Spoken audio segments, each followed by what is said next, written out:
안녕하세요, 여러분. 기후위기 시대 서울 녹색 전환 공론의 장에 오신 여러분 모두 환영합니다. 지금 총 70분 넘게 이 공간에 들어와 계시는데요. 저는 오늘 공론장의 사회를 맡은 녹색전환연구소 이유진입니다. 반갑습니다. 지금 녹색전환연구소에서는 전국의 17개 광역 지자체를 돌면서 지금 이렇게 공론의 장을 열고 있습니다. 광주를 시작으로 오늘이 5번째 서울에서 열리는 날이고요. 저희의 고민은 지금 대선이든 아니면 지방선거든 선거를 앞두고 많은 개발 공약과 약속, 정책들이 쏟아져 나오고 있습니다.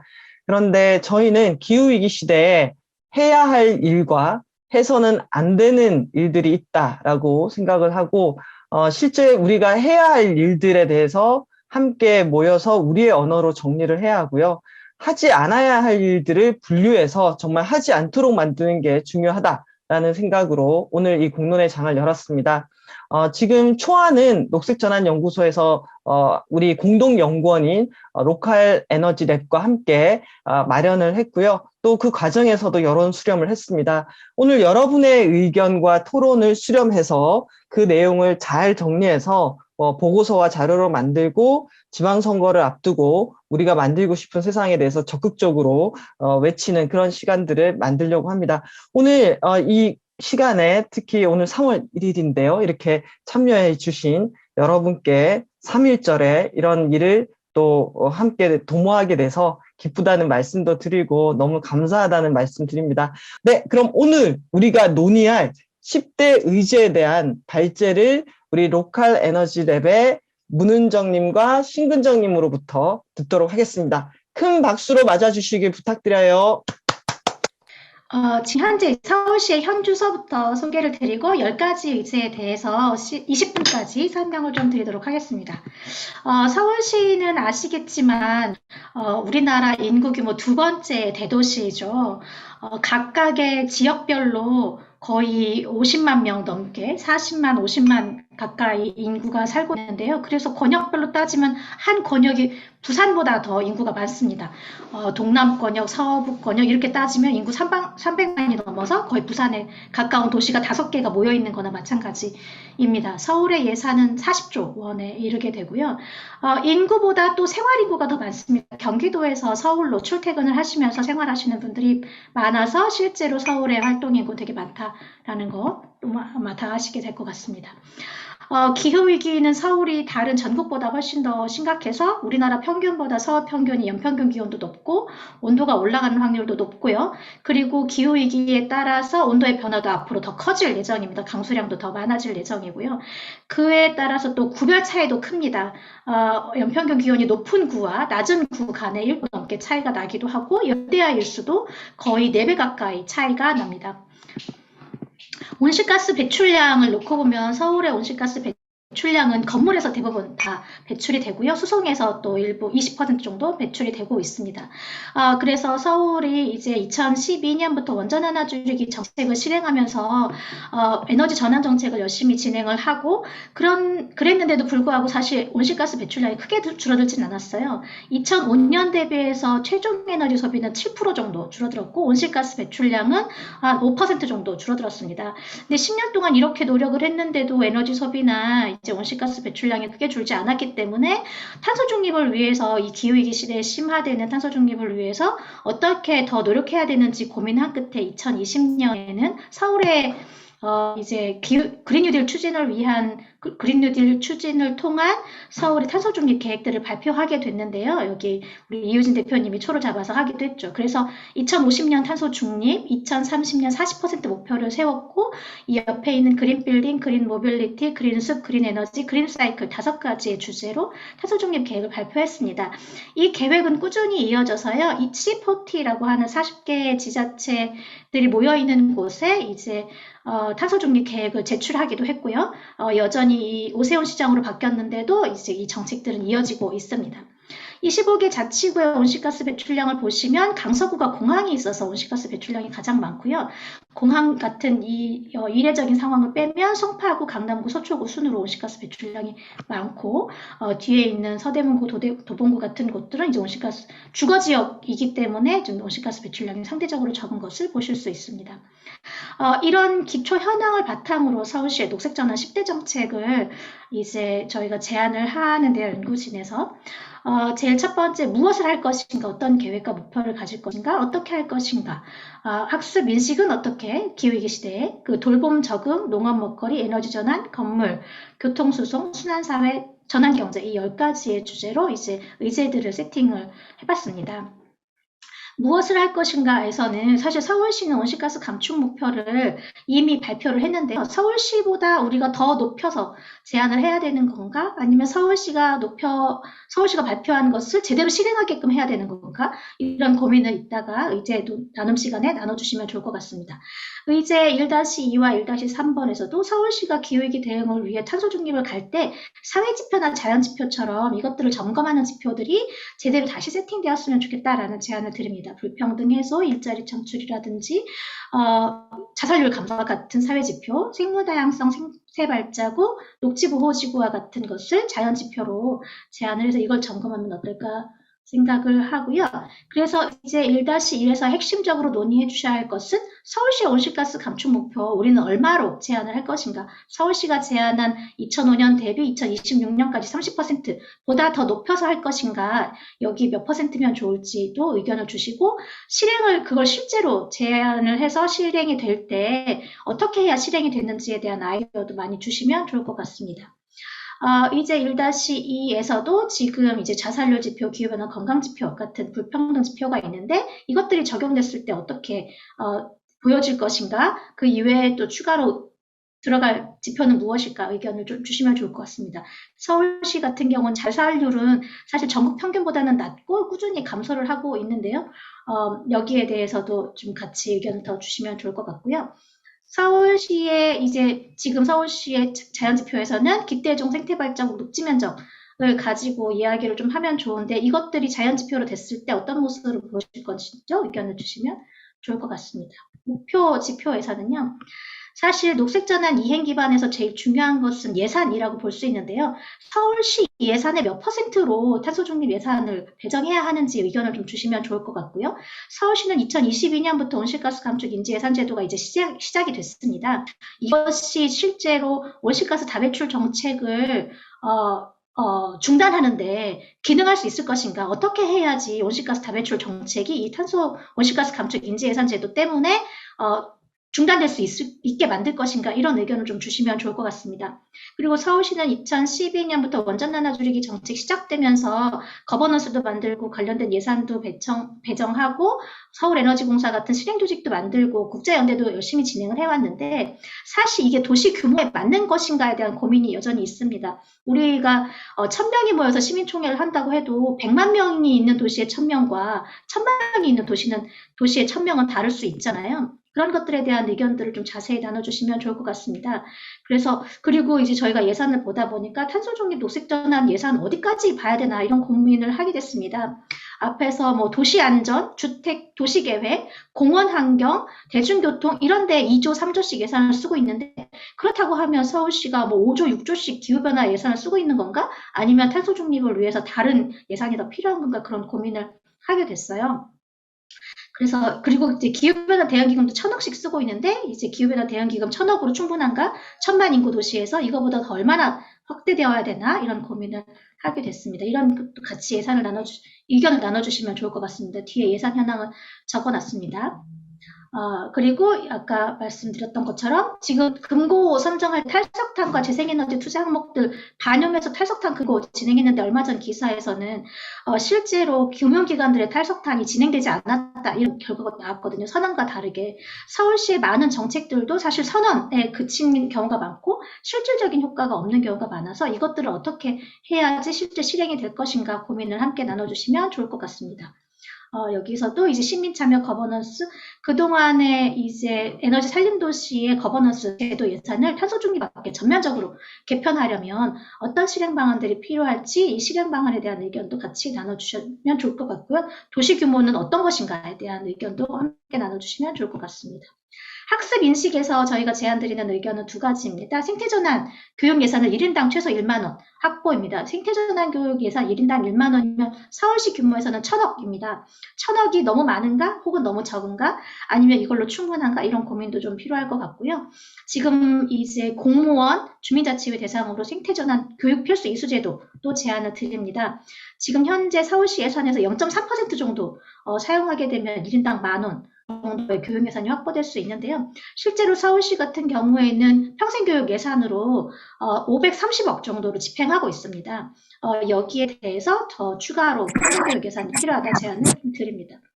그리고 공무원 교육도 지금 이제 일부 위탁해서 지금 직무영역 교육을 진행을 하고 있는데 실제 의무 교육은 아닙니다. 이런 의무 교육을 진행을 하고 평생교육 안에도 기후위기 탄소중립 교육과정이 개설될 필요가 있다 제안을 드립니다. 기후위기 적응을 위한 돌봄에서는요, 재난대응 시스템, 재난대비 시스템을 마을과 함께, 지역과 함께 만들어야 된다라고 제안을 좀 드리고요.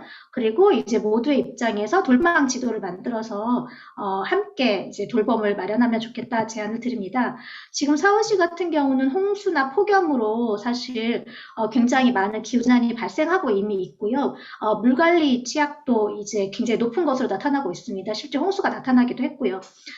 그리고 코로나 때문에 무더위 쉼터가 지금 닫혀 있는데 이런 것들도 사실 지역사회와 연결되었어야 된다라고 생각을 합니다. 이럴 때 이런 아주 또 재난 대비 그냥 단순한 재난 대비뿐만 아니라 비적정 주거지의 주거 환경 개선까지 포함돼서 기후위기 시대에 걸맞는 적절한 어떤 기후 재난 활동들이 필요한 게 아닌가, 시스템 전환이 필요한 게 아닌가 싶습니다. 그리고 지금 이제 보건복지부에서도 지역사회 통합돌봄 선도사업이 진행이 된다고 하는데 지역 특성에 맞는 차별 없이 안전하고 존엄한 상터를 만들기 위한 기반은 어떻게 구축할 수 있을지 같이 의견을 나눠주시면 좋을 것 같습니다. 농업 먹거리 부분에서는 세 가지 제안을 드립니다. 유통 과정에서 버려지는 먹거리 최소화, 그리고 저탄소 농산물 우선 구매 지원을 통해서 생태농업 기반 강화, 그리고 주 2일의 공공급식 의무화의 채식 의무화입니다. 사실 서울시 같은 경우 음식물 쓰레기 배출량은 꾸준히 감소는 하고 있는데요. 여전히 음식물 쓰레기 감소가 이제 최종에서의 잔반 처리나 아니면 감량기계 보급 위주로 진행되고 있습니다. 생산과 유통 소비 단계에서의 손실과 폐기에는 지금 정책이 집중되고 있지 않은데 이것들에 대한 어떤 정책들이 좀 실행이 돼야 되지 않을까 싶습니다. 그리고 지금 이제 서울시는 친환경 무상급식이 2011년 도입되면서 친환경 유통센터로 직거래 시스템이 도입되어 왔는데 이제 친환경 농산물도 저탄소 농산물로 좀 바뀌어야 될 것 같고 급식뿐만 아니라 이제 농수산식품공사 유통 시스템이라든지 직거래 장터에까지 저탄소 농산품 우선 구매로 이제 전국 농산물 생산 방식의 저탄소화를 유도할 수 있지 않을까 싶습니다. 공공급식도 이제 서울교육청 같은 경우에 작년부터 한 달에 2번 채식 식단을 제공하기로 했는데요. 여기에 대해서 이제 실제 여러 가지 아이디어를 함께 또 나눠주시면 더 좋을 것 같습니다. 지금은 시범학교 중심으로도 채식 선택제가 진행이 되고 있는데요. 이것들에 대해 실질적인 효과를 나타낼 수 있도록 의견을 주시면 좋을 것 같습니다. 에너지 전환 부분에서는 2005년 대비 최종 에너지 소비 30% 절감, 재생에너지 생산 비중 10%를 제안을 드리고 또 이제 재생에너지 발전 설비는 건물에 직접 설치할 수 있게 제안을 드리고요. 여기에 또 저희가 추가로 넣은 것은 수도권의 탄소 중립을 위해서 인천 경기와 협력 체계를 구축하는 것에 대한 제안을 드립니다. 서울 같은 경우에는 현재 이제 온실가스 총량제가 도입되기는 했었는데요. 여기에 실제 재생에너지 생산량은 무척 적습니다. 재생에너지 생산량을 도입하려면 서울시가 소지하고 있는 10,000평방미터 이상 건물 1만 곳에 지금 10,000평방미터 이상 건물이 10,000개가 넘거든요. 여기에 100kW 성취하면 사실 1기가 달성이 가능합니다. 그래서 1건물 1발전소 캠페인을 제안을 드리고요. 그리고 이제 영흥화력이 서울에다가 이제 전기를 공급하고 있는데 경기산업단지도 사실 에너지를 많이 쓰고 있죠. 이럴 때에 서울 안에서 자립이 안 된다고 하면 인천과 경기와 어떻게 협력해서 탄소 중립을 할 수 있을 것인지에 대한 논의도 함께 해주시면 좋을 것 같습니다. 건물과 비주거 건물에서 서울 같은 경우에는 임대가 대부분입니다. 상업용 건물도 대부분 임대하고 있고 주거용에서도 50%게 임대하고 있습니다. 이 임대용 건물에 대한 최저에너지 성능 제도를 제안을 드리고요. 공공건물 같은 경우는 2030년까지의 공공건물 탄소 중립을 제안을 드립니다. 그리고 민간 건물의 그린 리모델링을 지원하기 위한 종합지원기관 설립을 제안을 드리죠. 그래서 이제 실제 우리가 임대할 때 최저에너지 성능 기준을 강제할 수는 없기 때문에 공인중개사부터 이런 그 건물 에너지 성능에 대한 설명을 하게 되면 인센티브를 주는 방식, 그리고 인허가 대상 업종에 대해서 반드시 최저에너지 성능 제도를 맞춰야지만 허가해주는 방법 같은 것들을 좀 제안을 좀 드리려고 하고요. 그리고 공공건물 같은 경우는 실제 보유하고 있는 공공건물뿐만 아니라 임차하는 공간의 에너지 성능 기준 을 통해서 민간의 자발적인 에너지 성능 개선 제안까지 드리려고 합니다. 그리고 종합지원기관에서는 건물 효율 개선을 위한 중간 조직 설치, 해외에서 많이 진행이 되고 있는데요. 서울에서도 지역에너지 계획을 통해서 제안되긴 했지만 아직 실행되고 있지는 않은데 지금의 집수리센터 정도를, 집수리센터 저층주거지에 대한 집수리센터 정도만 있거든요. 이것들을 확대해서 실제 모든 건물에 대한 리모델링을 지원할 수 있는 종합지원기관을 제안을 드립니다. 교통수송에서는 주행거리 감축 목표를 전년 대비 5%로, 그리고 수송분담률 중에 자전거 수송분담률을 2050년까지 2025년까지 5%로, 그리고 자동차 총량 감소를 제안을 드립니다. 실제로 서울시는 녹색교통공간으로 전환을 통해서 223만 2천 톤의 온실가스를 감축할 계획인데요. 여기에 주행속도 제한이라든지 마을 단위에서의 이제 도보 자전거도를 대폭 확대하면서 수요 관리를 좀 하면 어떨까 싶고요.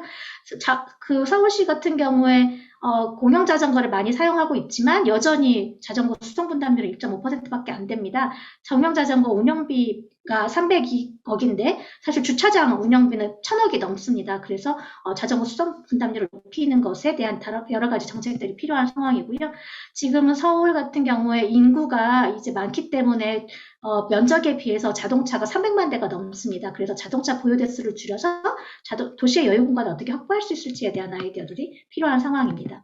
순환사회에서는 사실 자원 재활용을 넘어서 순환사회 경제사회를 위한 종합센터, 그리고 폐기물 처리에 대한 자립률, 서울은 서울의 폐기물들을 서울에서 처리하지 않는 경우가 많기 때문에요. 서울의 70% 이상이 건설 폐기물입니다. 여기 건설 폐기물 대책에 대한 제안이 필요합니다. 그래서 이제 서울 같은 경우에 음식물 쓰레기의 47%, 재활용 쓰레기 23%만 서울에서 처리되고 있고, 실제로 건설 폐기물 대부분이 다 타 지역으로 갑니다. 그리고 게다가 건설 폐기물 문제는 점점 심각해질 예정이죠. 2019년 건설 폐기물 발생량은 2010년 대비해서 40%나 증가했습니다. 이것들에 대한 순환사회로의 전환이 필요한 상황입니다. 그리고 전환경제 부분에서는 전환경제의 토대를 만들어서 지역의 사회적 경제 영역이나 지역경제 활성화를 통한 기후 일자리 창출을 제안드리고요. 그리고 지역 은행이 녹색화되면서 지역의 전환상황과 연계하는 사회적 금융 활성화를 제안드립니다. 그리고 마지막으로 서울시의 공공자율 강화를 통해서 사회적 경제 활성화를 제안을 드립니다.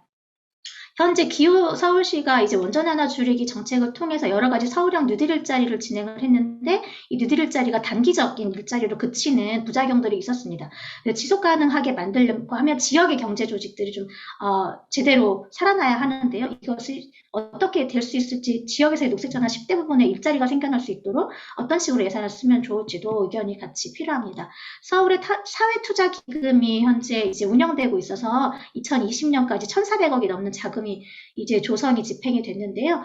지역의 이제 신협이라든지 지역의 새마을금고들이 실제 지역사회에 기여를 하기 위한 활동을 하면서 지역의 공공적인 자금의 역할, 사회적 금융의 역할을 해줄 수 있으면 좋을 것 같습니다. 공공조달은 지금 실제로 공공조달에서 사회적 경제 우선 기업의 제도가 진행이 되고 있지만 0.6%에 그치고 있는 게 현실입니다. 이 공공조달의 강화로 이제 저탄소 그 물품들, 그다음에 사회적 경제 활성화를 또 기여할 수 있을 것 같습니다. 여기에 대한 의견들, 실행 방안들도 제안을 드렸으니까 여기에 의견을 좀 주시면 좋을 것 같습니다. 2분 초과했네요. 여기까지 제가 드리는 10대 정책 제안 빠르게 소개해드렸습니다. 저는 숨 안 쉬는 줄 알았어요. 네. 하나하나 의제마다 또 구체적인 내용들이 있는데요. 전체적으로 어떻게 구성되어 있는지를 잘 설명해 주셨습니다. 저희가 이 전환의제 초안을 잡으면서 이 고민했던 거 두 가지를 좀 말씀드리면요. 기후위기 대응에 있어서는 딱 에너지다라고 생각하기 쉬운데 그게 아니라 이 도시의 삶과 연결된 모든 것들이 연결돼 있다. 그래서 주로 돌봄이라든지 또는 농업, 먹거리 의제도 같이 다루려고 했다라는 특징을 좀 말씀드리고 싶고요. 그다음 두 번째는 또 탄소 중립이라고 하면은 저희가 온실가스 감축을 줄이는 것도 중요한데 그에 더불어서 불평등 문제라든지 이번 발제에서는 좀 많이 좀 담겨지지는 않았지만 생물 다양성 영역 그리고 생태계를 보호한다든지 이런 것들도 같이 생각하자는 의미에서 저희가 10대 전환 의제를 뽑아봤습니다. 네, 자 여러분 이제 후루룩 공간 이동을 각각의 소회의실로 해주시면 되겠습니다. 조금 이따 뵙겠습니다. 그 에너지 전환은 일단 의제 6-1부터 6-3까지에 대한 정책적 의미는 대체적으로 동의를 한 바가 있었고요. 상세적으로는 에너지 전환에 참여를 하는 시민들이랑 또 의견을 내는 시민들의 또 에너지 시민권이 필요하고 그런 것들을 어떻게 상향시킬 것인가에 대해서 고민을 해야 된다라고 의견이 좀 덧붙여졌고요. 그리고 지금 방금 그 이유진 사회자님께서 말씀을 하셨던 것처럼 서울시 안에서 정책이 변화를 하면서 서울시가 만약 막는다면 주민자치 차원에서 일어나야 될 필요성도 있다라고 하는 이런 마을 단위의 변화도 필요해야 된다 이런 이야기도 같이 나왔습니다.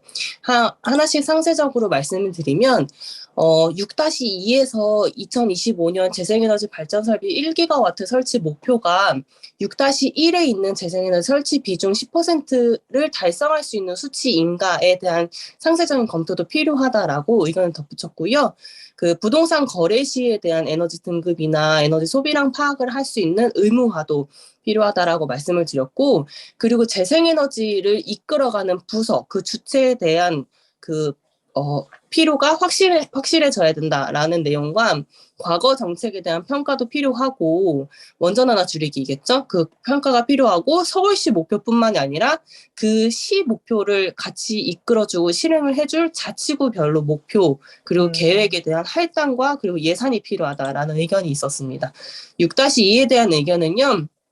여러 가지 의견이 나왔고 또 건물에 대한 의견이 같이 나왔습니다. 건물 부분은 건물 부문에서 또 이야기를 해주셨을 텐데요. 건물 잠재량은 많으나 이렇게 현장에서 살펴보면 설치의 의무사항만 하고 끝나는 것이 사실 지금 현재의 현실이라서 이거를 법적으로 설치 가능 퍼센테이지도 상향을 해야 되고 그리고 인센티브도 상향을 해야 된다라는 의미를 같이 덧붙였고 공공기관에서 그 초중고 에너지 전환을 법제화했으면 좋겠다라는 의견도 같이 덧붙였습니다. 6-3의 그 의제에 대해서는 사실 서울시가 해야 하는 양은 충분히 해야 되고 그리고 또 가까운 지역과 연계를 해야 될 필요성도 있으나 서울시가 구, 동 단위, 마을 단위에서 더 큰 노력을 해야 되는 그 필요성을 분명히 해야 된다라고 말씀을 주셨고요. 그리고 자율적으로 맡겨놓는 것이 아니라 법으로 강제해야 된다라는 의견까지 같이 보태주셨습니다. 그리고 지자체장의 의지가 매우 중요한 상황이기 때문에 이런 법적인 문제들 그리고 에너지 전환에 대한 정책이 윗선에서 이렇게 맞고 못 들은 척하는 그런 문제들에 대한 지금 현재의 현실을 정확히 파악하고 좀 더 의무화해야 될 필요성이 있다라는 의견을 같이 주셨습니다. 저 이상입니다. 저희 그 첫 번째 의제로 민간 임대용 건물의 최저 에너지 성능 제도 기준을 적용하고 규제를 하는 내용이 7-1번이었는데요. 그 부분에 있어서는 그 규제만으로 민간을 움직이기 어렵고 또 건물마다 너무 많은 상황이 다르기 때문에 민간 건물과 상업 건물의 차이도 크고 세밀하게 접근해야 된다는 얘기들을 말씀하셨습니다. 지금 현재 여기 보셨으면 건물주가 저희 건물주에 대한 규제들을 중심으로 7-1번 내용을 구성했는데요. 의견으로는 지금 현재 건축물 개장을 수정할 수 있는 걸 건축주가 아니라 실제로 요금을 내고 있고 에너지 사용을 줄이고 있는 사람들이 임차인이기 때문에 임차인이 이 일을 할 수 있는 권한을 주거나 그리고 승인 기간, 행정에서도 입력할 수 있는 권한을 줌으로써 실제로 실천하는 분들이 하는 것들, 할 수 있는 영역들을 넓히고 그리고 건물 자체 리모델링 할 때도 건물이 저층 주거지 건축 연한에 따라서 기준을 달리해서 리모델링을 추동할 수 있도록 내용을 좀 세밀하게 담자라는 의견을 주셨습니다. 7-2, 그러니까 7-2번 의제에서는 저희 공공건물의 내용들을 얘기했었는데 실제 공공건물들이 매년 리모델링 계획을 갖고 있지 않지만 저희가 제시하는 내용들은 좀 더 크고 빠르게 진행하자는 내용이었는데요. 의견 주신 내용들은 공공건물에 이렇게 10% 리모델링을 하라고 하는 걸로 부족하다. 왜냐하면 이걸 하라고 했는데 실제 리모델링만 해놓고 운영하는 것에 있어서 실행을 안 하는 문제가 계속해서 발생을 하고 있다고 합니다. 저희 지금 들어오신 분들은 다 현장에 계신 분들이셨는데요. 그래서 실제 운영할 수 있게 페널티를 주거나 모니터링을 하는 방법들을 실행 방안을 더 첨부하고 그리고 임차 건물의 에너지 성능을 매년 그린 리모델링 하는 것뿐만 아니라 한정과 에너지 사용량 계약을 30%씩 줄여서 계약하는 곳을 매년 몇 % 이상씩 늘려나가자는 내용들을 같이 제안을 해주셨습니다. 3번 의제에 있어서는요. 민간 리모델링을 하기 위한 종합 지원 기관을 설치하는 것을 저희가 요청을 하고 있는데 이것이 실제 현장에 가서는 건물과 에너지 문제가 각각의 부서가 달리되어 있기 때문에 이걸 따로 하는 것보다 지역에는 센터와 연계해서 이 내용을 진행하는 것이 현장에서는 더 현실적이라는 의견을 주셨습니다. 그러니까 지역의 센터 내에 이 부분을 그린 리모델링 부분을 더 중요하게 하거나 지역에 맞게 어느 부분은 에너지를 어느 지역에서는 그린 리모델링 강조하는 형식으로 지역의 센터와 분리되지 않고 같이 진행을 하는 것이 종합적으로 지원하는데 더 영향력이 있겠다. 현실적이겠다는 말씀을 주셨습니다. 그리고 지금 이 계획들은 서울시에서 원래 하겠다고 하고 있는 계획입니다. 민간 리모델링을 지원하는 종합기관은. 근데 이게 한다는 것보다 어떤 목표를 가지고 설정하느냐가 더 중요하다. 그래서 저희 실행 내용에는 그 부분, 이 종합지원기관은 어떤 목표를 설정해야 되느냐라는 내용이 추가되어야 된다는 의견을 주셨습니다. 그리고 추가 의제로 저희 내용상에는 건물 온실가스 총량 관리 제도가 들어가 있긴 한데 이거 좀 더 중요하게 의제로 삼아서 서울시에서 하겠다고는 했지만 우리도 다시 한번 건물 온실가스 총량 제도를 의제로 제안했으면 좋겠다고 의견을 주셨습니다. 네, 교통에서 나눈 얘기들인데 일단 간단하게 참여자분들을 소개를 해드리자면은 에너지 자립이나 에너지 전환 관련된 활동을 하고 계신 분들이 많이 참여해 주셨고요. 8-1번부터 8-3번 사이에 이렇게 분류가 돼 있었는데 사실 처음에 저희 촉진자이신 김상철 공공교통네트워크 위원장님께서 조금 더 덧붙이는 자료들을 주셨어요. 그 중에서 가장 중요한 거는 자동차 주행거리뿐만 아니라 자동차 등록 대수가 계속 늘어나고 있다. 특히 이제 자가용이 늘어나고 있는 문제가 있다는 걸 지적을 하셨고, 이에 대해서 이제 참여자들이 많이 좀 공감을 해주시고, 자동차 주행거리뿐만 아니라 자동차 주행 대수 자체를 어떻게 줄일 것인가에 대해서 좀 여러 제도들 혹은 필요한 사안들을 언급을 해주셨습니다. 그래서 첫 번째 이제 8-1 교통 수요 관리에 관련해서 나온 것들을 좀 나열을 해봤는데요. 말씀드린 것처럼 주행 거리뿐만 아니라 자동차 등록 대수 감축을 좀 주요한 목표로 설정하고 이것을 위한 수단들을 도입해야 될 것이다. 이고요. 특히 이제 자전거 도로나 보도를 늘려서 자동차 수요를 자전거 이용자 혹은 보행자로 이제 전환을 해야 되는데 이것을 위해서 별도의 차선을 만들기보다는 이제 차도로 이용되고 있는 차선을 자전거 이용자나 보행자에게 줘야 할 것이고 이것을 위해서 필요할 경우에는 구체적으로 3개 차선, 3차선 이상의 도로에서는 한 차선을 뺀다처럼 구체적으로 몇 개 차선을 뺀다까지 목표 제시가 필요할 것이다라는 의견도 있었습니다. 그다음에 더불어서 이제 차고지 증명제를 도입해야 하는데 차고지 증명제 도입에 난항이 있을 경우에는 이제 필요하다면 좀 시범구역 지정 등의 방식으로 할 필요가 있다는 의견도 있었고요. 혼잡 통일세가 현재도 있는데 사실상 있으나 마나하기 때문에 실효성을 좀 높이는 방식으로 적용해야 한다는 얘기가 있었고요.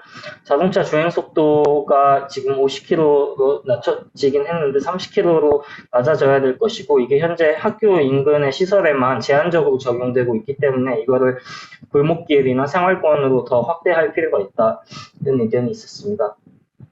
그리고 이제 주차장 감축은 당연하고, 그뿐만 아니라 주차 요금 인상이 필요하다는 의견이 있었습니다.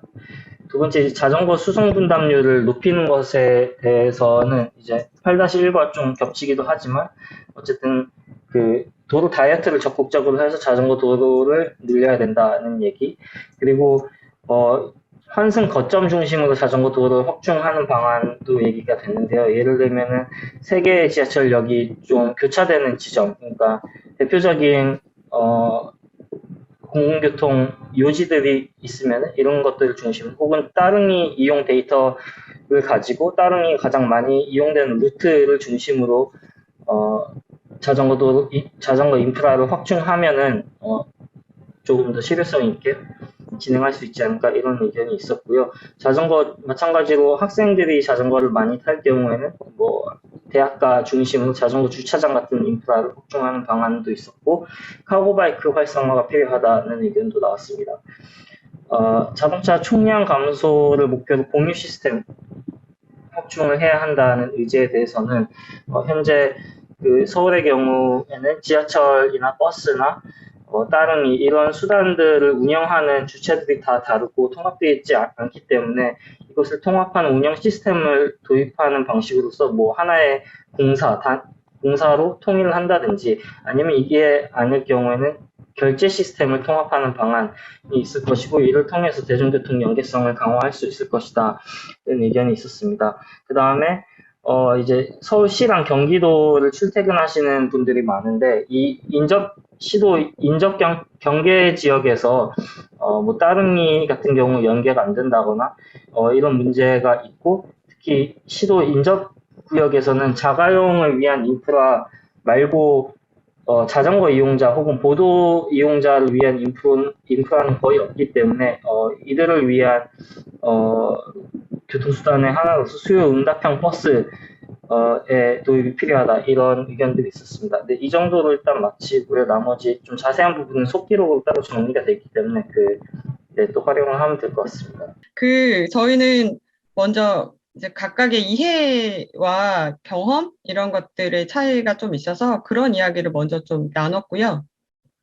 그리고 지금 제안해 주신 의제에 대해서 이제 의견들을 좀 나눴는데, 워낙 이제 의제가 좀 큰 의제잖아요. 그러니까 되게 포괄적으로 담겨져 있어서 이것에 대해서 하나하나 이제 의견을 나누긴 좀 어려웠고요. 다만 이 서울이라고 하는 이 소비 도시에 대한 특성을 반영한 내용에 대해서 의견들이 좀 모아졌고, 그런 부분에 있어서는 이 생산 단계 폐기물을 최소화할 수 있는 것들이 반영되어야 된다라는 의견들이 좀 많았습니다. 그리고 순환이라고 하면 기본적으로 소비를 줄여야 하기 때문에 그것에 대한 대안으로 공유 문화가 확산되는 것들이 필요하고, 이 공유 문화라는 것들은 어떠한 특정 센터가 아니라 작은 단위의 거점이 될 수 있는 순환센터가 필요하다라는 의견도 있었습니다. 그리고 이 순환경제라고 하는 이 방향에 대해서 1차적으로 원칙이나 비전이 전제가 되고, 그 이후에 수반되는 이 조직이나 예산들이 있어야 하기 때문에 이런 부분에 대해서도 시민들이 목소리를 함께 내는 것들이 필요하다라는 의견들이 있었습니다. 그리고 이 제안해 주신 의제 3가지 중에서 저희가 그러면 좀 좁혀서 이야기해보자라는 제안들이 있었고, 그랬을 때 이 순환경제를 위한 이 종합센터가 마련된다면 어떤 것들이 반영되면 좋겠는가라고 해서 모아진 의견으로는 기본적으로 우리에겐 정보가 너무 없다. 실질적으로 재활용이 잘 되고 있다고는 하나, 어디서부터 재활용이 시스템이 가동되는지, 재활용이 잘 된다라는 것들이 어떤 의미가 있는지, 재활용의 결과가 어떻게 되는지에 대한 정보가 부족하기 때문에 이런 것들이 이 종합센터에서 제공되면 좋겠고, 이 정보들이 시민들의 일상에 쉽게 접근될 수 있도록 제공되어야 된다라는 의견이었습니다. 그리고 어쨌든 그러니까 소비 도시 서울에서 살아가면서 쓰레기를 발생시키지 않을 소비자의 권리들이 각각의 생활에서 녹아날 수 있는 어떤 시스템 마련들이 필요하다라는 의견이었습니다. 그리고 실질적으로 규제를 하는 것은 굉장히 이제 단계별로 어렵고 저항이 많기 때문에 규제와 더불어 더 이제 가점을 줄 수 있는 조금 더 유연하게 어쨌든 소비자들 선택하고 이행할 수 있는 그런 정책들이 필요하다라는 의견들로 모아졌고요. 모아졌다기보다는 좀 개별의 의견들을 그냥 제가 잘 정리했고 워낙 다양한 의견이 있었기 때문에 그 내용들은 속기록을 통해서 공유 드리도록 하겠습니다. 네, 저희 돌봄문과는 보시는 것처럼 강주의 안수경, 최은순, 최수진, 민동세 이렇게 5분께서 의견을 나눠주셨습니다.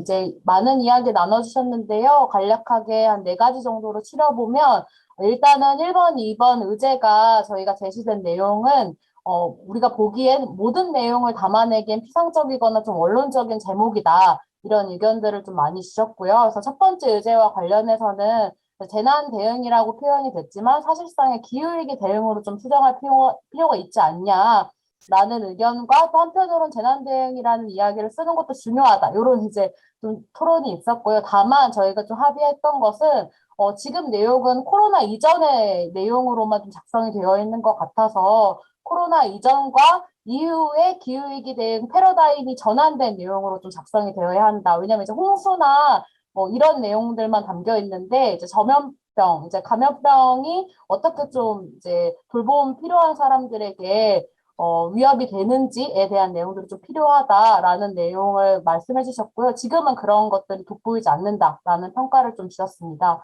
또한 상대적으로 스스로 재난을 피할 수 없는 사람의 관점에서 이러한 내용들이 좀 담겨야 되지 않겠냐, 재난 대응 계획에서 그런 것들을 좀 명확히 했으면 좋겠다라는 말씀을 주셨고요.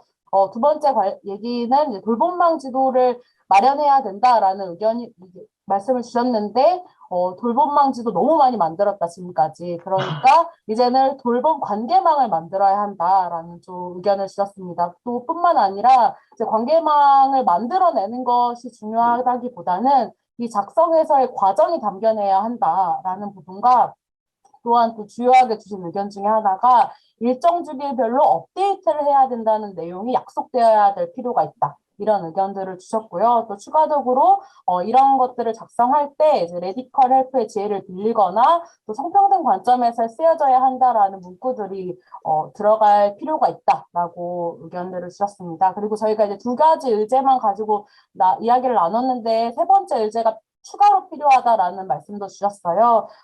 이번에 이제 돌봄 관련해서 건강권에 대한 내용들이 많지 않았는데 지역민의 건강권 현황과 실태를 파악해야 한다라는 내용도 담길 필요가 있어서 이런 내용들이 좀 보강되었으면 좋겠다라는 말씀을 주셨습니다. 그리고 이제 부차적으로 좀 의견을 주신 것 중에 하나가 저희가 이제 돌봄이라는 표현을 많이 쓰는데 우리가 의도적으로 사회적 돌봄이라는 단어를 썼으면 좋겠다. 돌봄의 공공성 강화를 위해서 이런 의견들을 주셨고요. 또 이제 공급자와 제공자에 관련 내용들도 녹여져야 할 필요가 있다. 지금은 주로 수혜자, 당사자분들의 내용만 있는데 이제 이런 내용들이 좀 같이 필요하다. 근데 다만 이 내용 안에 현재 있는 내용에 녹일 것이냐 아니면 따로 분리되어서 강조될 것이냐 이거는 저희가 또 합의를 하지 못했습니다. 또 한편으로 그렇기 때문에 이제 노동자의 처우뿐만 아니라 돌봄의 가치, 돌봄 노동의 가치에 대한 내용도 이제 잘 담겨야 하는데 이게 돌봄에 들어갈지 혹은 교육 인식에 이런 내용들이 좀 포괄되어야 될지에 대해서 토론이 필요하다라는 말씀을 주셨고요. 또 서술 부분에 있어서 지금 이제 보고서에는 광역과 자치구라고 서술이 되어 있는데 서울시 그리고 이제 구체적인 자치구명으로 명확히 작성해서 이게 서울시 책무다라고 이야기될 필요가 있다라는 말씀도 주셨습니다. 저희는 이제 버려지는 먹거리에 대해서 식품안전법률과 규칙을 통해서 제대로 된 평가 지표를 만들어야 된다라는 얘기가 나왔고요. 그다음에 산지 폐기를 줄이는 방안에 대해서 현재 농식품부에서 작년 한 해 340억 폐기 비용이 들어갔는데 이건 농식품부만이고 각 도별 지자체에서는 아직 파악이 안 됐어요. 산지 폐기 비용으로 들어간 예산이요. 어마어마한 예산이 들어가고 있는데 이걸 해소하는 방안이 가락시장 경매제 외에 공익형 시장 도메인이라고 하는 새로운 거래제도 다양화, 계약재배 비율을 높여야 된다라는 실제적인 제안을 해주셨고요. 그 다음에 공유 냉장고가 왜 확대되지 못하는가에 대해서 이거는 식중독 문제에 대한 책임 때문이다. 그래서 국가나 지방자치단체가 보험 제도라든가 이런 걸로 해결해야 된다는 내용하고 더불어서 결국에는 공유 냉장고를 확산하려면 관계망, 공동체부터 시작하는 관계망이 살아나야 된다라는 그런 제안을 해주셨습니다. 그다음 두 번째 의제로는 그 음식물 쓰레기를 발효대를 넣어가지고 그걸 농부님한테 전달해드리면 농부님이 그걸 가지고 농사를 지어서 다시 그 꾸러미라든가 이런 형태로 제공해드릴 수 있는 상생푸드, 상생태비에 대한 그런 실천적인 방안을 얘기해 주셨고요. 그 다음에는 우리 이제 농업 먹거리가 4번 의제인 돌봄망 지도와 어떻게 협력이 될 것인가에 대한 필요성이 정말 중요하다라고 얘기해 주셨어요. 못난이 농산물이라는 말을 쓰지 말고 개성 있는 채소, 개성 있는 농산물, 재생산을 위한 농산물 이렇게 이름을 좀 바꿔야 된다라는 얘기까지 해주셨고요. 그 다음에는 정말 중요한 건 교육과 홍보다. 이 교육과 홍보가 제대로 되지 않으니까 지금 이런 현상이 더욱더 지체되고 있지 않나. 그러한 하나의 사례로 그 환경 푸드라는 개념으로 새롭게 정립을 하면서 환경 교육, 환경 홍보를 먼저 하고 그 다음에 그럼 뭘 할 수 있는가 실천적인 과제로 채식이 나와야 되는 거고 그럼 채식 식단에 대해서 그 다음엔 영양교사가 그거를 이제 실행하는 것으로 이렇게 삼박자가 맞아야지 잘 될 수 있을 것이다라는 그런 제안을 해주셨습니다. 그리고 유통에 대한 관심도가 높았는데요. 지역 자금률도 10%밖에 안 된다. 가락시장으로 올라왔다가 다시 분산되는 이런 구조, 그 과정에서 탄소 배출, 어마어마한 탄소 배출 이런 걸 줄이기 위한 방안이 마련이 돼야 된다라는 다양한 의견을 내주셨습니다. 감사합니다. 저희 학습 인식조에는 이제 현장에 계시는 분들께서 많이 토론에 참여를 해주셨는데요. 우선 기본적으로 3-1과 3-2 의제에 대해서는 기본적으로 다 동의를 해주셨습니다. 이제 보다 구체화된 내용들을 말씀을 해주셨는데 우선 3-1 같은 경우에는 그 1인당 최소 1만 원을 확보한다는 이 예산에 대해서 대상에 대한 고민이 필요하다는 말씀을 해주셨습니다. 그래서 그 기본학습권을 말할 때 대상도 나누어서 봐야 된다는 의견과 함께 이제 구체적으로 저소득 가정, 일자리 취약계층에 대한 기후 위기 교육을 어떻게 해야 될지 고민을 하는 것이 정의롭다고 생각한다는 의견이 있으셨고요. 그래서 어떤 예산을 누구에게 집중할 것인지 이런 준비들이 필요하고 그래서 예산 배분의 구조를 고려해야 된다는 말씀을 해주셨습니다. 그래서 그 실행 방법들로는 그 취약계층이나 이제 노동시간 때문에 교육 환경의 접근성이 낮은 분들을 대상으로 그 현장에서 실제 어떤 교육을 원하는지 이런 욕구를 그 조사해야만 실질적으로 의미가 있는 교육 정책이 마련돼질 거라는 말씀을 해주시면서 뭐 예를 들면 플리마켓에 사용할 수 있는 비용이 어느 정도 되는지 기후위기와 관련된 문화 콘텐츠를 소비를 지원하는데 뭐 어떤 정도의 예산이 들어갈 수 있는지 이제 이런 의견들을 주셨고요. 또 이제 교육을 실현하는 데 있어서 그 센터를 설립해서 운영하는 것만이 답은 아니다라는 의견도 주셨는데요. 그 기본 학습권에 대한 내용의 다양성이 있어야 된다는 의견을 주시면서 이게 뭐 어떤 일방적인 교육을 하는 것뿐만 아니라 그 사회 문화적인 어떤 뭐 운동이나 활동으로 확장되는 것도 의미가 있을 것이다라는 말씀을 해주셨습니다. 또한 그 1인 1만 원이라는 그 금액에 대한 그 의견을 제시해 준 분도 계셨는데 이게 진짜 그 현장의 어떤 그 현실에 맞게 기반하여 마련된 것인지 궁금하다는 말씀을 해주신 분이 계셨고요. 그래서 현장 상황에 기반한 예산과 정책이 마련됐으면 한다라는 의견이 있었습니다. 이제 또 같은 예산이라도 그 예산을 뭐 집행하는 담당자가 누구냐, 그리고 현장에서 어떻게 운영되느냐에 따라서 교육의 어떤 질이 달라질 수 있다는 의견도 주셨는데요. 그래서 그 교육 담당자의 어떤 인식 수준이라든가 그것을 정말 잘 집행할 수 있는 시스템에 대한 피드백 장치가 있어야 된다라는 의견도 주셨습니다. 네, 다음 두 번째 의제에 대해서도 생태환경 교육 필수 이수제도를 마련하는 그 자체에는 그 찬성을 해주셨는데요. 이제 우선 그 공무원 그 이수제도 관련해서는 기후환경 교육을 공무원 진급제도에 꼭 반영했으면 한다라는 의견이 있었습니다. 그래서 그 승진 시에 인센티브를 주더라도 어떤 법적인 장치가 있어야만 이 교육이 형식적인 교육으로 그치지 않을 수 있다 이런 의견을 주셨고요. 이제 이와 더불어서 그 공교육 관련된 의견도 나왔었는데요. 그 생애주기별 교육이라고 하면 이제 그 어린 아이들이 뭐 유치원, 초등학교, 중학교, 고등학교를 거치는 이런 그 공교육에 대한 언급이 이제 반드시 필요하다는 의견이 있었습니다. 그래서 자연스럽게 이제 공교육에서 생태전환 교육이 이제 진행이 되면 성인 때 우리가 어떤 이런 의무교육 형태로 받는 그런 일들이 이제 앞으로는 점차 줄어들지 않을까, 오히려 공교육이 더 강화돼야 된다, 이제 이런 의견을 주셨는데요.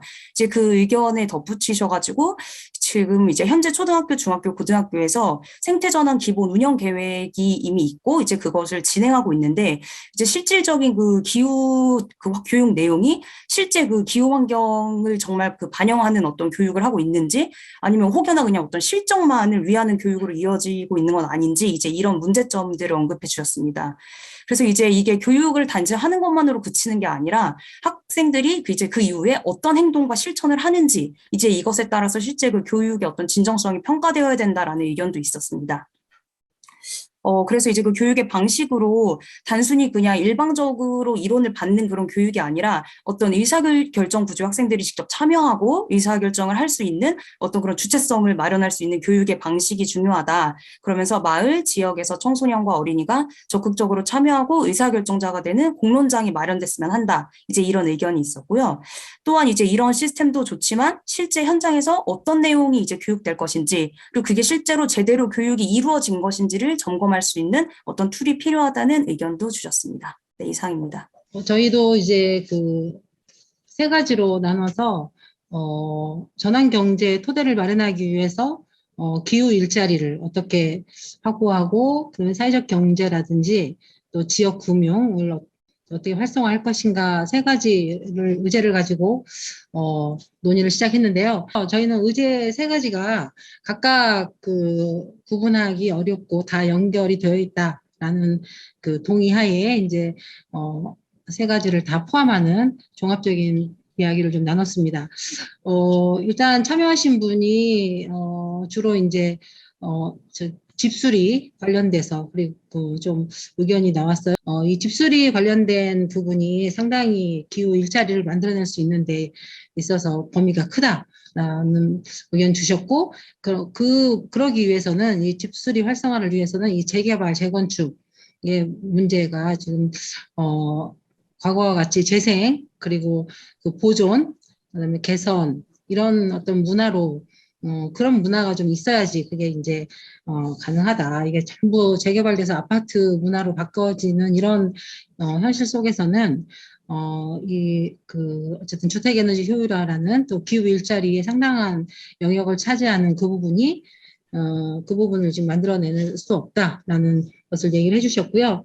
이제 그런 가운데 기존에 있는 그 일자리, 새로 이제 그 어떤 그 창의적인 일자리도 중요하지만 기존에 있는 그 일자리가 어떻게 이제 기후 일자리로 변화해 가야 하는가. 예를 들자면 마을에 있는 기술자들이 본인들이 하고 있는 어떤 그 집수리의 그 기술 영역에서 여기에 이제 탄소 중립이라는 부분들을 좀 포함해서 그 고객들한테 본인이 알고 있는 어떤 제도나 그 정책이나 이런 것 좋은 어떤 방안들을 적극적으로 제안하면서 고객은 어쨌든 그 지금 집을 고치고자 하는 단순한 부분에 이제 그 멈춰 있기 때문에 그걸 좀 확장해서 그 탄소 온실가스를 줄이는 것까지도 포함할 수 있는 다양한 의견들을 좀 낼 수 있도록 하는 기존에 있는 직업군들이 이런 교육을 통해서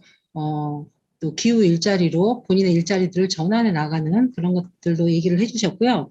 그리고 이 사회적 경제에 대한 그 사회적인 어떤 위치, 역할, 지지가 너무 약하다. 그래서 행정에 있는 공무원들, 처음에 뭐 공무원 시험 볼 때부터 아예 기후 위기와 이 공유 경제, 전환 경제에 대한 그 교육과 시험부터 봐야 된다라고 할 정도로 이분들의 그 필수 과목으로 이 부분이 들어가야 된다. 그래서 어떤 뭐 그 선출직 그 공무원들 이런 정치적인 변화와 상관없이 이 어쨌든 전환 경제의 이 사회적 경제 영역이 좀 제대로 확보될 수 있도록 하는 그런 그 노력이 좀 지금 필요한 시기다라는 말씀해 주셨고요. 네. 네, 그리고 훈훈하네. 이제 절대적으로 그 이 사회적 경제에 대한 지원에 대한 예산과 그다음에 이제 인식 개선을 위한 그 비용 이런 것들이 적다라는 얘기 해주셨고요. 네, 뭐 지역 네. 기반의 일자리는 역시 이제 이런 사회적 경제를 통한 일자리로 마련되는 것이 또 필요하다라는 말씀해 주셨습니다. 무엇을 어떻게에 대해서 논의한 결과를 좀 공유를 드리겠습니다. 네, 저희는 이제 요 구성원들이 참여해서 이야기를 나누었고요. 사실 만만치 않은 과제였습니다. 이걸 이 시간 안에 어떻게 토론할지 굉장히 막막하긴 했는데 나름의 최선의 결론을 내어 보았는데요. 일단 서울시가 설정한 2005년 대비 2026년까지 30% 이상은 불충분하다.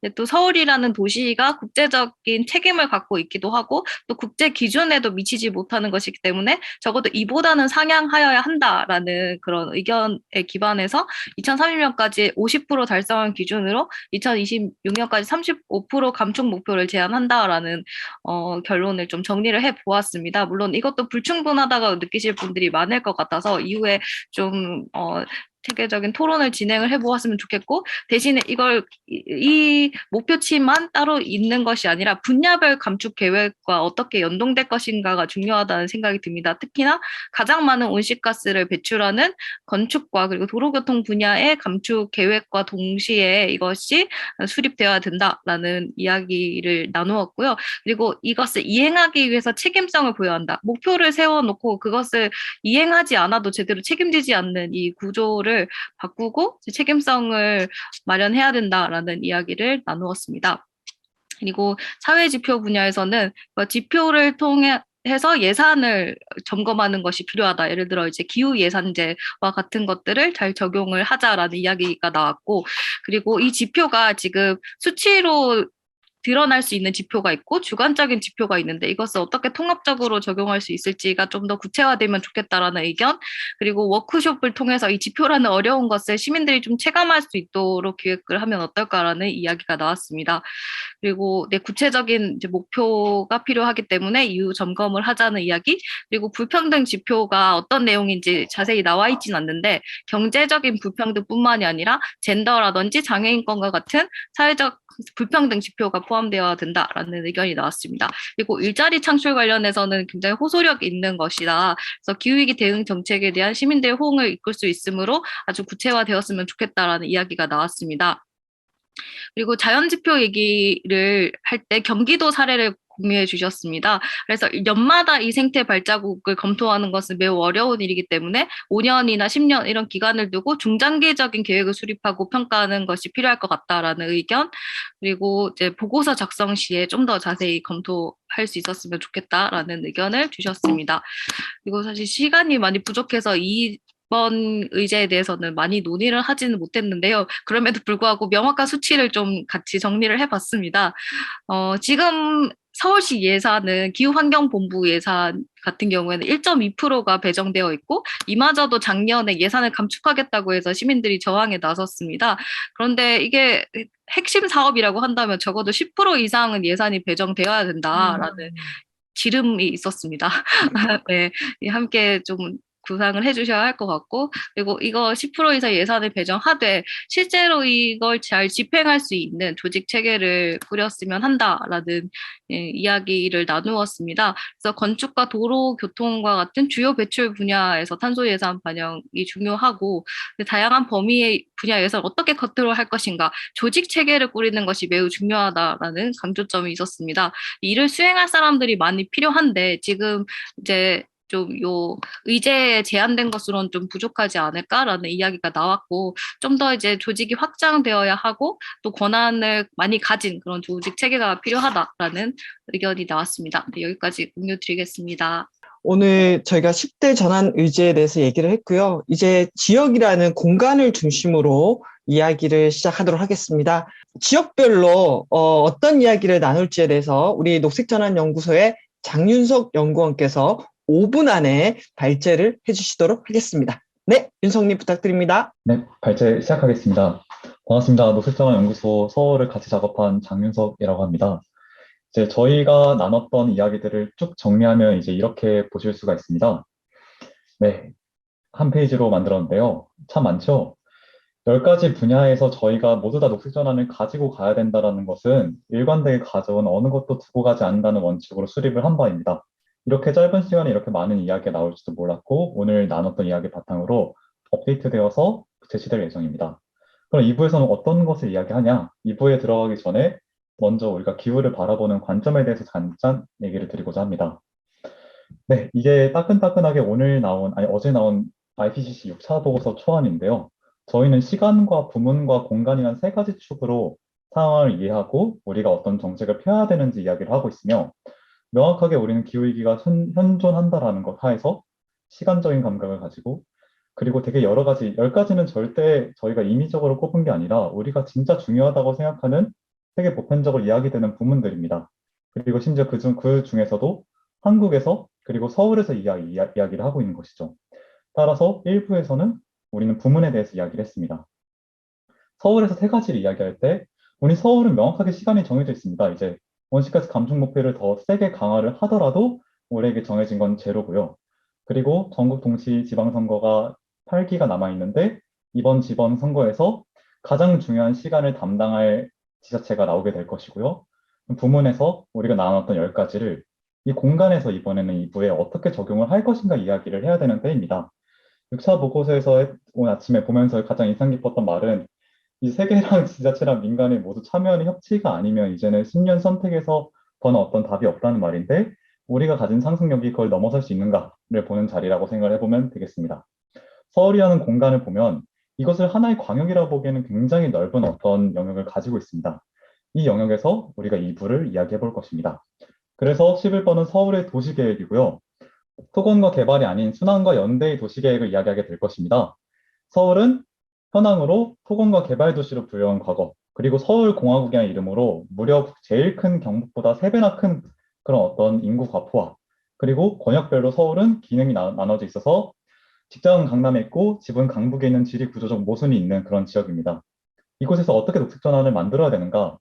서울이 녹색전환 기획단은 도시에는 다른 계획이 필요하다.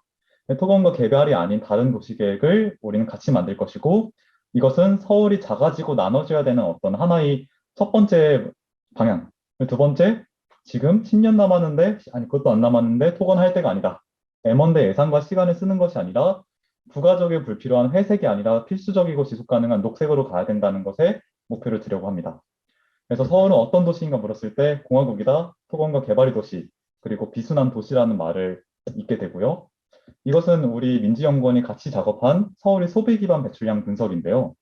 이걸 보여드리는 까닭은 지금 우리가 이야기했던 모든 논의가 어떤 한 면만을 보여주고 있다는 부분인데 이것은 공식 통계보다 약 3배 정도 온실가스 배출량이 많이 잡히는 바입니다. 서울이 생산하는 것은 이제 8%밖에 안 된다는 이야기인데 절반은 해외 수출에 의존하고 절반은 다른 국내의 다른 지역들에 의존하고 있다는 것을 볼 수 있습니다. 심지어 먹거리는 9%나 해당되는데 공식 기법으로는 안 잡히는 바. 서울의 도시농업이 이 면적에서는 되게 논의되기 어렵다라고 말할지라도 농업과 먹거리, 돌봄 이런 분야가 중요한 까닭입니다. 우리가 가야 될 정책 방향에 대해서 계속 이야기를 해보도록 할 것입니다. 서울은 어떤 도시여야 된다는 물음에 세 가지로 말씀을 드릴 거고요. 작아져야 한다, 나눠져야 한다, 녹색이어야 한다라고 우리는 방향성을 잡을 것입니다.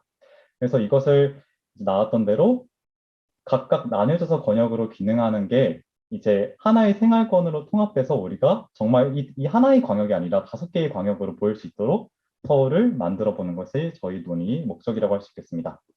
그래서 5개로 나눠진 서울 생활권 계획이 어떤 개요에 따라서 참석자분들을 5개의 소그룹으로 나눠서 이야기하는 것이 이제 2부가 될 것이고요. 저희 2부 주제는 정해졌으니 이야기 방식은 이거 말고 이거 하자입니다.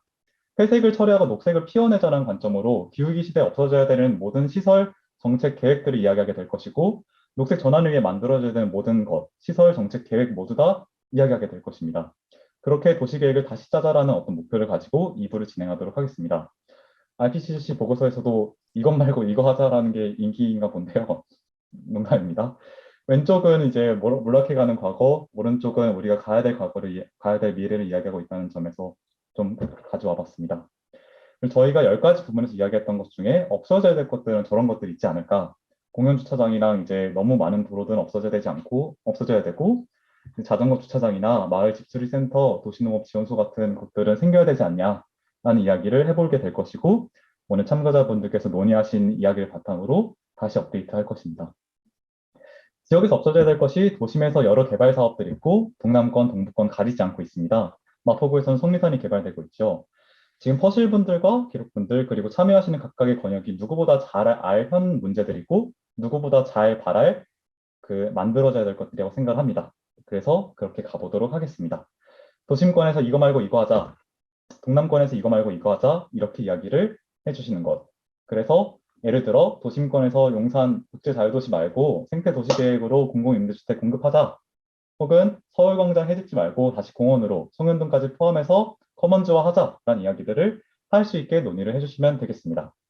그렇게 동남권, 동북권, 서남권, 서북권 모두 다 논의를 기대하면서 2부의 시작을 알리며 마치겠습니다. 30분 동안 잘 논의 부탁드리며 화이팅 응원을. 동북권은 인구가 일단 많고 지역 개발 계획이 많이 잡혀 있습니다. 또 저개발 지역이라는 박탈감 때문에 개발 욕구가 크기 때문에 그것들을 좀 보완할 수 있는 계획들이 필요한 상황입니다. 그래서 도봉구도 그렇고 여러 가지 개발 계획들이 있는데 이것들을 어떻게 정의로운 전환으로 풀어낼지에 대한 고민을 말했습니다. 그래서 거버넌스 구축, 특히 담당하는 공무원들의 인식을 전환하는 것 이런 것도 매우 필요하고 또 계속 의무 조항만 부여를 한다면은 지키지 않을 것이기 때문에 인센티브 정책, 그리고 친환경 정책에 대한 인센티브가 필요하다라는 의견이 나왔습니다. 네, 그래서 이제 또한 지금 현재 보존되어 있는 동북권에 이미 있는 생태계를 보존을 계속 해나가야 된다라는 이야기가 나왔고요. 그리고 동대문의 경우에는 또 전통시장을 또 개발에 따라서 주거단지 개발에 따라서 철거를 하자라는 이야기들이 나오고 있는데 이런 상황에서 좀 취약계층이나 저소득층의 인권을 보호할 수 있는 이런 것들이 기후위기랑 멀어 보이지만 이건 사실은 정의로운 전환, 기후위기와 관련 있는 일이다라는 이야기가 나왔습니다. 구체적인 정책으로는 집수리 지원센터가 필요하다. 그래서 많이 재개발할 재건축하지 말고 고쳐 쓰자라는 이야기, 그리고 재활용을 잘 할 수 있는 재활용 센터나 분리수거 시스템을 마련하자라는 이야기가 있었습니다. 그리고 생태 보존을 위한 거버넌스 시스템을 구축하자는 이야기, 그리고 대학에서 에너지 사용을 굉장히 많이 하고 있는데 동북권에 있는 14개 대학이 의무적으로 태양광 시설을 건설하게끔 정책을 수립하자라는 이야기가 있습니다. 그리고 주민센터와 같은 곳에서 주민들이 모여서 이런 환경 정책들을 펼쳐나갈 수 있도록 거점을 마련하자라는 이야기가 나왔습니다. 그리고 자전거 이야기가 핫했습니다. 자전거 사용이 지금 굉장히 불편한데 어르신들이 사용할 수 있는 카고 자전거와 같은 것들 확충을 하고 또 운송도 자전거로 분담할 수 있는 방안을 마련하자 이야기가 나왔습니다. 그래서 넓은 도로를 확보하는 것, 그리고 시범 도로 지역을 만들어서 이것들을 주민들에게 이제 보여주고 확산시켜 나가는 것이 정책적으로 제안이 되었습니다. 네, 이상입니다. 동남권은 다른 지역 서울 전역이 마찬가지 서울 전역처럼 재개발이 엄청 많습니다. 그래서 재개발로 연면적이 계속 늘어나고 있어서 이 재개발 대신 리모델링 같은 방식으로 할 수는 없을까 이런 얘기가 많았었고요. 또 송파는 그린벨트 해제하고 한인종을 또 유치한다고 해서 그린벨트 해제까지 꼭 굳이 해야 되나 이런 이야기도 있었고, 가락시장 같은 경우도 이제 16만 평이나 되는 공간이 경매제 공간으로 이용되는데 이것이 생산자, 소비자가 이용할 수 있는 공간으로 바뀌었으면 좋겠다 이런 이야기 있었고요. 또 주차장 더 짓지 말자, 자전거 이용 많이 할 수 있었으면 좋겠다. 영동대로 코엑스의 관광특구라서 이런데 이제 공원도 숲이 아니라 쇼핑몰 중심으로 돌아오는데 이런데 주민들의 의사가 반영되면서 개발되었으면 좋겠다. 이런 의견들이 있었습니다. 그리고 뭐 있었으면 좋겠냐라고 할 때 이제 녹지가 일단 너무 적기 때문에 녹지가 늘어나면 좋겠다라는 의견이 제일 많았고요. 그리고 자전거 이용이 너무 적어서 자전거 이용이 많았으면 좋겠다라고 의견을 많이 주셨습니다. 그리고 실제 이제 건물에 태양광이 또 많이 생겼으면 좋겠다. 태양광이 많이 생겨야지 실제 이제 좋지 않겠냐 이런 이야기 많이 하셨고요. 그 다음에 고쳐 쓰기 좋은 구조 만들었으면 좋겠다. 그래서 수리할 수 있는 공간이 있었으면 좋겠다. 수리센터가 있었으면 좋겠다. 그리고 동네 필요를 동네에서 해결할 수 있는 동네 경제가 지역에서 생겨났으면 좋겠다. 이런 의견 주셨습니다. 이상입니다. 우선 없애야 될 것은 지역에 이제 폐기물 처리장이 있고 그 근처에 늪지가 있는데 사실 폐기물 처리 시설과 이제 물리적으로 심적으로 거리를 두는 것도 문제이지만 그 근처에 늪지가 있다 보니까 늪지도 이제 새를 탐조한다거나 하는 데 있어서 생태와 이제 거리를 좁히는 중요한 것인데 이제 그 두 개가 같이 있다 보니까 더 접근성이 떨어진다. 그래서 뭐 이런 말씀도 해주셨고 그리고 사거리마다 있는 인위적인 차광막 그 엄청 큰 우산 되게 갑자기 나타나는 그런 것들 이제 등나무와 넝쿨 같은 걸 식물을 활용해서 적응 시설을 좀 조성하는 아이디어도 주셨고 그리고 대형 쇼핑몰이 이제 사실상 좀 추억이 있는 그런 장소인데 그걸 또 없애고 또 다른 이제 더 큰 대형 쇼핑몰을 또 짓는 계획 이런 것들이 좀 없었으면 좋겠다.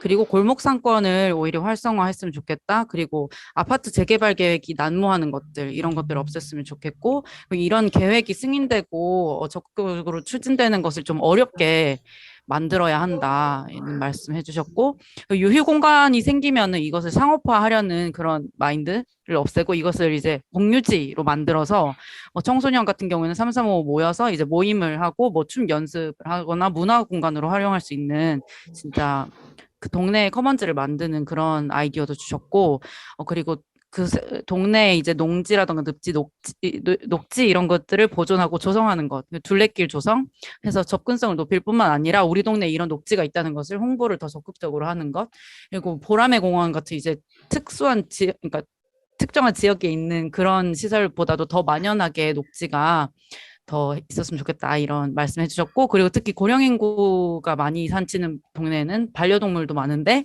그런 지역일수록 더 동물복지 노래가 만드셨던 것 같고요. 그리고 전통시장 주말엔 차 없는 시설로 해서 차 없는 거리를 해서 주말이라도 동네에서 머물면서 탄소 배출도 줄이고 네 동네 경제도 활성화하고 좀 문화적으로 향유를 할 수 있게 그리고 곳곳에 태양광 올리기 그리고 주민수와 그 녹지와 텃밭 공간 면적도 연동을 해서 뭐 주차장은 그렇게 하는데 지금 그 녹지와 텃밭은 그렇게 하지 못하고 있어서 이런 부분도 좀 제도화가 필요하다 이런 말씀해 주셨던 것 같습니다. 네, 저희 서부권은 이야기를 막 하다가 다 못 나눴는데요. 주로 이제 저희는 조금 오래 사셨던 분들보다 이제 지역의 뉴비분들이 좀 많이 계셨습니다. 근데 우리가 그럼에도 불구하고 가장 공통적으로 얘기한 것은 부동산 난개발 말고 다른 거 하자라는 이야기를 많이 해주셨는데요. 진짜 이제 그 서부권이 젠트리피케이션이 너무너무 심각해요. 유일하게 남아있던 공유지들 너무 많이 사라지고 있고 너무 쉽게 사라지고 있어서 이런 것들을 좀 우리가 어떻게 지켜갈 수 있을까 이런 얘기들을 좀 나눴는데 그럼에도 불구하고 이제 서대문을 중심으로 집수리 사업들이 활발하게 진행되고 있는데 아직 은평이나 마포에는 집수리 센터가 없거든요. 그래서 이런 것들을 좀 어떻게 전 지역으로 퍼뜨릴 수 있을까 이런 이야기들 나눴고요. 또 이제 도시 농업에 관심 있는 젊은 층이나 이런 분들이 많은데 또 이런 내용들을 좀 확대해가자. 자전거 도로도 마찬가지고요. 또 한편으로 이제 은평은 하천을 복원하는 사업들이 시작되고 있다고 해요. 근데 반대로 네. 또 특정 이제 대선 후보가 또 하천을 개발하겠다 이런 공약들을 내세우게 되면서 이런 충돌 지점들을 어떻게 좀 지혜롭게 헤쳐나갈 것인가 이런 얘기도 했고요. 또 매우 또 친밀하게는 쓰레기 배출 교육 같은 것들 이제 강화해야 한다 이런 말씀을 해주셨습니다. 또 이제 마포나 뭐 은평, 서대문, 서부권은 1인 가구들이 많은데 또 젊은 층도 많고 자원이 풍부한 지역이니까 이런 것들을 잘 활용해서 진행을 하되 다만 이럴 때마다 발생하는 젠트리피케이션 문제 어떻게 해결할 거냐 이런 것들에 대한 아이디어가 필요하다라는 이야기들도 공통적으로 나눠주셨고요. 그래서 뭐 굉장히 많은 것들이 흩어져 있는데 이런 자원들을 잘 모아서 칸막이 행정을 개선하고 유관 업무들을 연결해가지고 좀 전체적으로 서울을 재생할 수 있는 사업들이 필요하다라고 말씀해 주셨습니다. 그럼에도 불구하고 부동산 욕망 대체 어떻게 해결할 수 있을까? 부동산 욕망을 체인지할 수 있는 어떤 새로운 상상력과 미래 비전이 필요하다. 이런 이야기들을 좀 나눴습니다. 네, 다시 도심권입니다. 도심권의 특징은 사는 사람이 별로 없는데 뭔가 이상한 건 다 몰려있다는 특징을 가지고 있습니다. 실제로 사람도 동북한 동남권에는 너무 적었는데 그럼에도 상징적으로 바꿔야 될 지점들이 되게 많다 얘기를 했던 것 같습니다. 전체적으로 정리했을 때 첫 번째, 을지로. 대형 블록 단위로 재개발하고 있는데 그 시기를 인간 척도를 반영해서 여기에 뭐 자전거 도로 이런 거 덮지 말고 잘 분리해서 개선을 해야 된다. 하도와 도보와 겸용되고 있는 자전거 도로가 아닌 도심을 원활하게 갈 수 있는 자전거 고속도로가 생기면 택시를 안 타고 다닐 거다라는 이야기도 했고 도심권 도보용이 아직도 불편하다. 서울로 7017은 맨 위에만 있지 이게 실제로 도보에 도움이 되는가? 도심 내 보행자를 위한 공간 확대가 중요하다. 차선이 아직도 몇 개냐? 이런 얘기도 나왔습니다. 그리고 적응적 전환이라는 관점으로 도심에서 상징적으로 지금 가장 최빈곤에 있는 곳들에서 전환이 있어야지 도시 전체 온실가스 감축에 대한 이야기를 할 수 있을 거라는 이야기가 나와서 재개발로 이제 이주하는 을지로에 대한 사람들이나 아니면 동자동 쪽방촌 같이 서울역 뒤에 있는 지역이나 이제 이런 부분들의 이야기들을 되게 많이 나왔습니다. 서울역 앞에 있는 이제 노숙인들, 홈리스트 분들이 단기적으로 그 앞에 있는 호텔 자체를 반공영화해서 있으면 그게 녹색전환 아니냐는 이야기부터 용산 부지 자체를 생태도시 계획으로 이제 공공임대주택과 녹지로 할 때 그 공간에 이제 살 수 있도록 우선 거주권 이런 방식에 대한 이야기도 했던 것 같습니다.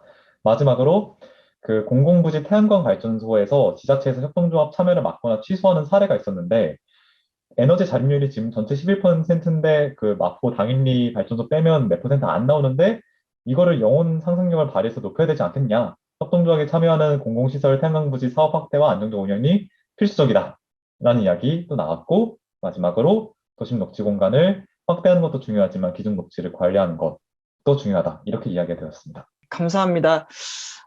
좀 더 얘기를 했으면 더 얘기가 많이 나왔을 것 같기도 한데요. 오늘 저희가 지역별로 또 분야별로는 더 얘기를 나눌 수 있는 시간들을 갖도록 하겠습니다. 저희가 이번에 이걸 준비하면서 그 기후대선 운동본부가 있고요. 그리고 기후위기 비상행동 참여정당 그리고 서울시 의회에 오늘의 내용들을 알리고 후보자들 중에서 참석하실 분들은 요 얘기를 듣고 자기가 어떤 걸 하겠다라고 이야기할 수 있는 기회를 드리는 시간을 5분 정도 마련을 했습니다. 녹색당에서 참여하시는 이상현 후보님께서 여기에 함께하고 계셔가지고 한 2분 정도 발언 기회를 드리고요. 또 후보자는 아니겠지만 이 기후 후보를 만들어서 오늘 나눈 얘기들을 반영하겠다 또는 본인이 캠프에서 시도를 하겠다라고 할 수 있는 관계자가 있다면은 여기 각각의 정당들 괜찮으니까요. 발언 요청해 주시면은 2분 발언 기회를 드리도록 하겠습니다.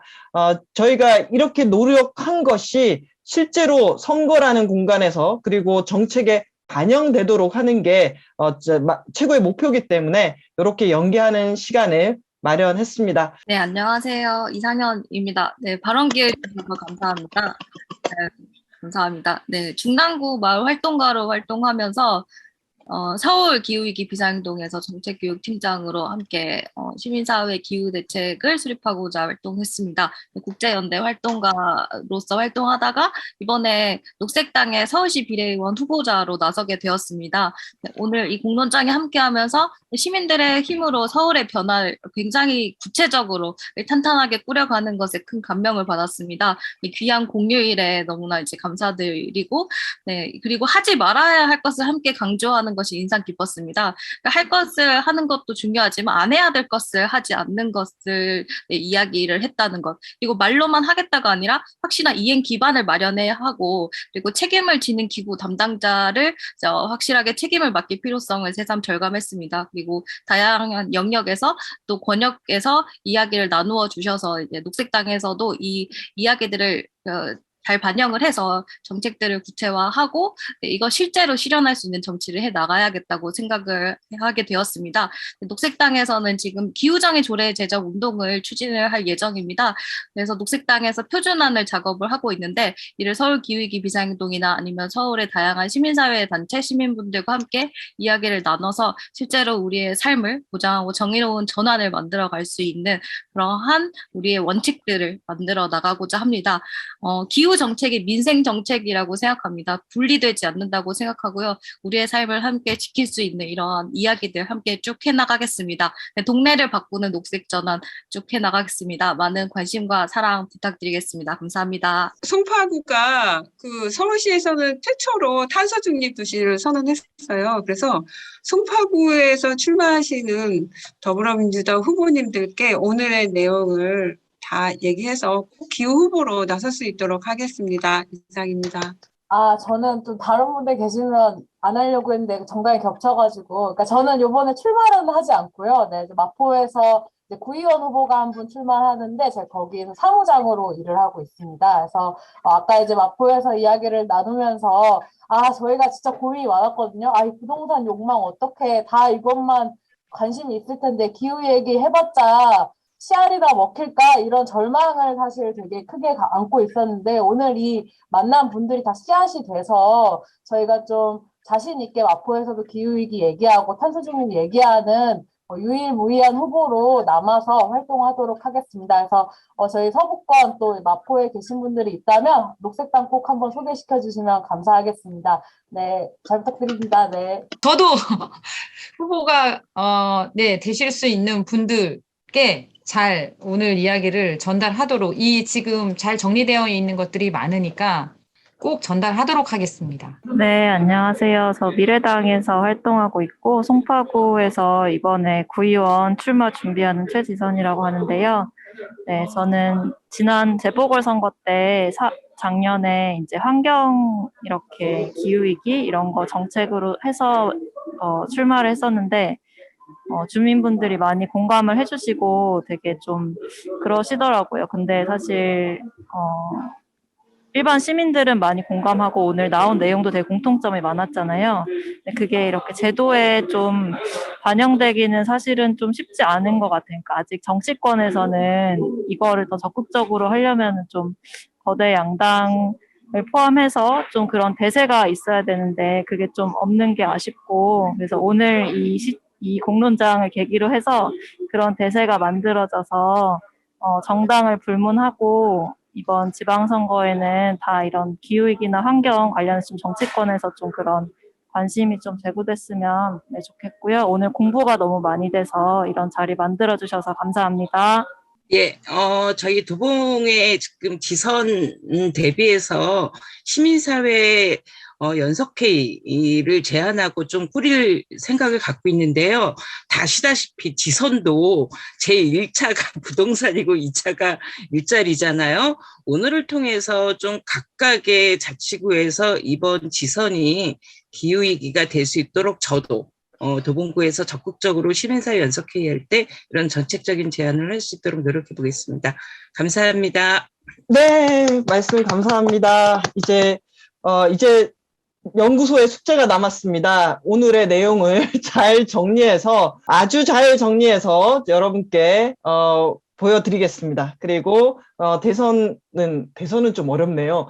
지방선거 전에는 꼭 잘 정리해서 많은 후보들이 이 내용을 접할 수 있도록 하겠습니다. 토건 맞고 녹색당은 네.